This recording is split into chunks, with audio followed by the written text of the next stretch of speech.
Robert Lunt, un Anglais amoureux de la France.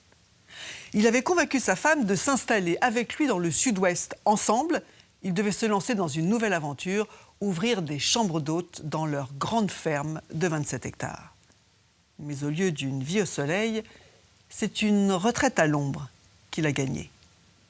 Lunt a été accusé d'avoir tué sa femme sur des indices à la Colombo, une paire de lunettes et des sabots de jardin en plastique. Il a toujours nié. Evelyn avait eu un accident de voiture et il l'a répété pendant des années, avec un flegme et un humour très britannique. Des traits d'esprit que la justice française n'a pas vraiment appréciés.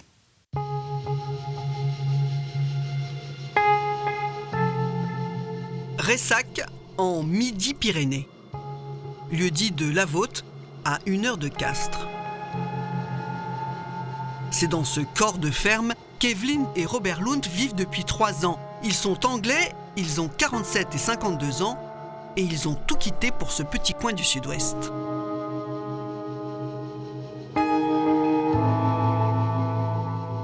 Quand le facteur arrive, le 29 décembre 1999, Evelyn est pieds nus dans l'allée, visiblement saoule.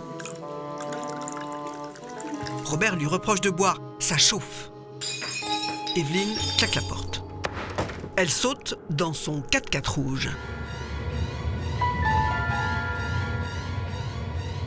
Et vers 15h, elle frappe chez Marianne Ramsay, son amie, sa confidente.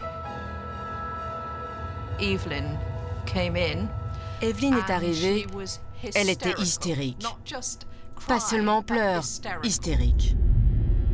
On ne comprenait rien à ce qu'elle disait. Un torrent de larmes. Marianne Ramsay et son mari calment Evelyn comme ils peuvent. Et ils finissent par comprendre. Elle avait une terrible dispute avec Robert.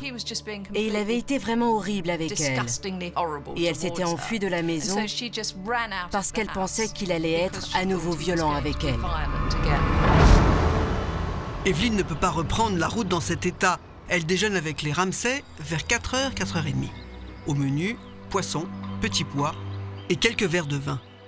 Ensuite, il lui propose de se reposer et tout le monde part faire la sieste. Vers 7h30, c'est le mari de Marianne Ramsay qui découvre un message d'Evelyn dans la cuisine sur un bout de papier essuie-tout. Ça disait en anglais « Je suis allée nourrir les chats et les chiens ». Et c'est tout. Nous ne l'avons jamais revu.